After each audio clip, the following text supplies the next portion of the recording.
Everyone, this is Jyoti here. तो 13 दिसंबर को एक नहीं दो आईपीओज ओपन होने वाले हैं, जिसमें से पहला है डॉम्स का आईपीओ और दूसरा है इंडिया शटल फाइनेंस कॉर्पोरेशन का आईपीओ। तो डॉम्स आईपीओ के ऊपर मैं एक सेपरेट वीडियो ऑलरेडी बना चुकी हूँ, जो मेरे चैनल पे जाके आप चेक कर सकते हैं। आज की वीडियो में हम India shuttle finance corporation IPO की डिटेल्स के बारे में डिस्कस करेंगे। कंपनी क्या काम करती है, इसके फाइनेंशियल्स कैसे हैं, इस आईपीओ की क्या डिटेल्स हैं, ग्रे मार्केट प्रीमियम क्या चल रहा है और क्या इस आईपीओ के लिए अप्लाई करना सही रहेगा या नहीं, इन सभी चीज़ों को हम डिटेल में आज की वीडियो में बात करेंगे।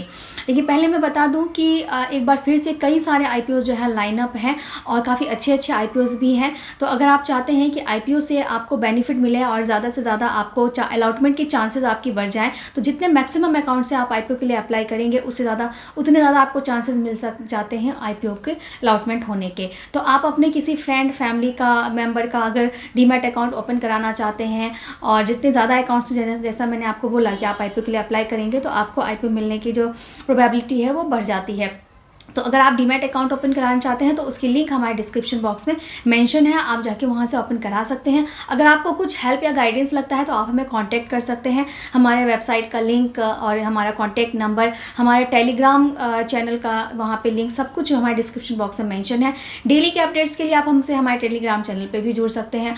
और किसी भी तरीके की आपको कुछ गाइडेंस चाहिए, चाहे म्यूचुअल फंड से या आपको क्लासेस करनी है, तो सारी डिटेल्स आपको वहाँ पर मिल जाएगी। तो चलिए आगे बढ़ते हैं और हम इस कंपनी के बारे में डिस्कस करते हैं कि इंडिया शटल फाइनेंस कॉर्पोरेशन जो है ये काम क्या करती है। तो 1998 में ये इनकॉर्पोरेट हुई थी और पहले ये सत्य प्रकाश हाउसिंग फाइनेंस के नाम से पॉपुलर थी। बाद में इसका नेम चेंज करके इंडिया शटल फाइनेंस कॉर्पोरेशन कर दिया गया। बेसिकली ये कंपनी जो है हाउसिंग फाइनेंस में एंगेज है।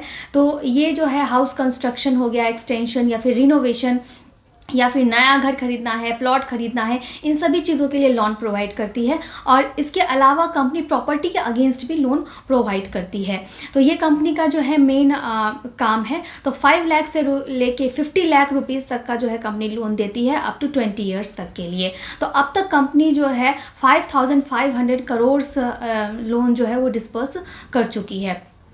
2023 के डेटा की अगर हम बात करें तो नवंबर 2023 तक company 5500 crore loan disperse already कर चुकी है। इसके बाद कंपनी ने आई सर्व नाम से ऐप भी निकाला है अपने कस्टमर की सेटिस्फेक्शन के लिए, जहां पे कस्टमर जाके ऑनलाइन जो है अपने क्वारीज वगैरह को रिजॉल्व भी कर सकते हैं। तो ये कंपनी की सारी डिटेल्स हो गई। अब हम इसके फाइनेंशियल्स की तरफ अगर बढ़ते हैं कि कंपनी की परफॉर्मेंस पिछले 3 सालों में किस तरीके की रही है। आप यहाँ से असेट की तरफ ध्यान देंगे तो कंपनी का असेट जो है पिछले 3 सालों में काफ़ी अच्छा यहाँ पे ग्रो होता हुआ दिख रहा है। कंपनी की सेल्स की अगर बात करें तो कंपनी का सेल्स या फिर रेवेन्यू भी जो है कंपनी की काफ़ी अच्छी ग्रोथ हमें यहाँ पे देखने को मिल रही है। तो अगर लास्ट ईयर से हम कंपैरिजन करें, मार्च 22 से मार्च 23 तक अगर हम कंपैरिजन करें तो यहाँ पे हमें 31% तक का राइज इसके रेवेन्यू में देखने को मिल रहा है। इसके साथ अगर हम प्रॉफिट आफ्टर टैक्स की बात करते हैं तो कंपनी का प्रॉफिट जो है वो भी ईयर ऑन ईयर अगर आप देखेंगे तो वो इंक्रीज़ हो रहा है। और यहाँ पे अगर पिछले 2 सालों का लास्ट फाइनेंशियल ईयर से इस फाइनेंशियल ईयर के कंपैरिजन की बात करें तो 20 to 21% से जो है इसका प्रॉफिट आफ्टर टैक्स जो है वो राइज हुआ है। इसके साथ कंपनी के पास रिजर्व सरप्लस भी अच्छा है और कंपनी की बोरोइंग्स भी यहाँ पे हमको देखने को मिल रही है। फिर पीई रेशो की अगर हम बात करें तो इसका पीई रेशो फिलहाल चल रहा है 27.77 का और यहाँ इसका मार्केट कैप जो है वो 5277 करोड़ का होने वाला है। ROE 13.4% है। डेप्ट इक्विटी रेशो कंपनी का 2.12 का है। तो जैसा लोन देने वाली ये कंपनी है तो डेप्ट इसके पास रहने ही वाला है, तो डेप्ट इक्विटी रेशो यहाँ पे इसलिए दिख रहा है। अर्निंग पर शेयर यहाँ पे 17.47 का है। रिटर्न और नेटवर्थ 13.4% का है। अगर इसके पीयर कंपैरिजन की बात करें तो इस तरीके की जो लिस्टेड कंपनीज हैं इनके पीयर्स जो हैं, जिसमें से पहला है एप्टस, उसके बाद एप्टस वैल्यू, दूसरा है इसका आवास फाइनेंस लिमिटेड और इसके बाद इसका होम फर्स्ट फाइनेंस कंपनी है। तो अगर हम यहाँ पे पीयर कंपैरिजन देखें तो पीयर्स के अकॉर्डिंग दिखता है कि ये एक फेयर वैल्यूशंस पे ये आईपीओ जो है आ रहा है। अब हम इसके अगर ऑब्जेक्टिव की बात करें कि ये कंपनी आईपीओ क्यों लेके आ रही है और इसके हम नेटवर्किंग की बात करें तो आईपीओ लाने के पीछे का जो ऑब्जेक्टिव है कि कंपनी को कैपेक्स की कैपिटल रिक्वायरमेंट है, कंपनी को कैपिटल की ज़रूरत है और दूसरा कुछ कॉर्पोरेट पर्पसेस के लिए फाइनेंस की ज़रूरत है, इसलिए ये आईपीओ लेके आ रही है।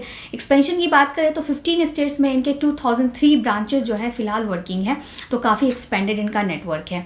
तो ये तो कंपनी की सारी डिटेल्स की बात हो गई। अब हम IPO की डिटेल्स की तरफ चलते हैं कि IPO की क्या क्या डिटेल्स है, क्या इंपॉर्टेंट डेट्स हैं, क्या फिगर्स हैं। लेकिन उससे पहले मैं आपको बता दूं कि T3 टाइमलाइंस की जैसे बात हो रही थी वो 1 दिसंबर से एप्लीकेबल हो चुका है। मतलब अब T3 टाइमलाइन गाइडलाइंस के अंदर जो है IPO की जो अलॉटमेंट है वो 3 दिन के अंदर ही आपको दिखाई देगी।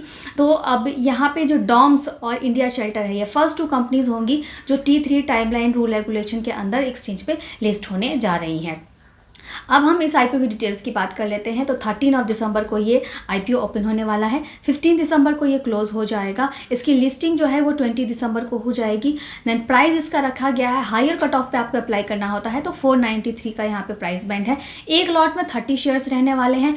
टोटल जो इशू साइज है इस IPO का वो है 1200 करोड़ का, जिसमें से 800 करोड़ का फ्रेश इशू है और बाकी जो 400 करोड़ का है वो ऑफर फॉर सेल है।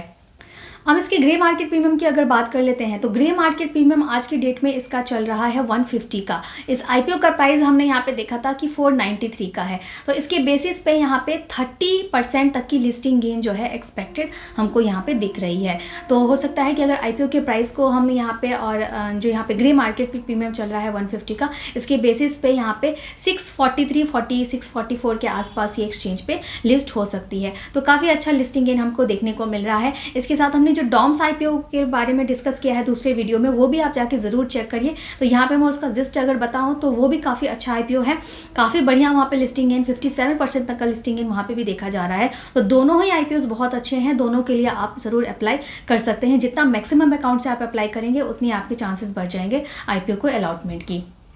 तो ये आज का डिटेल वीडियो था। तो होप करती हूँ कि आपको वीडियो जो है पसंद आया होगा और ऑफ कोर्स इन दोनों ही IPO के लिए अप्लाई किया जा सकता है। तो अगर आप अप्लाई आपने किया नहीं किया मुझे कमेंट करके मुझे भी शेयर करिए। तो अगर वीडियो आपको अच्छा लगा तो इसको एक लाइक ज़रूर करिए और ऐसे ही वीडियोज़ के लिए चैनल को सब्सक्राइब करके भी रख लीजिए। Thank you.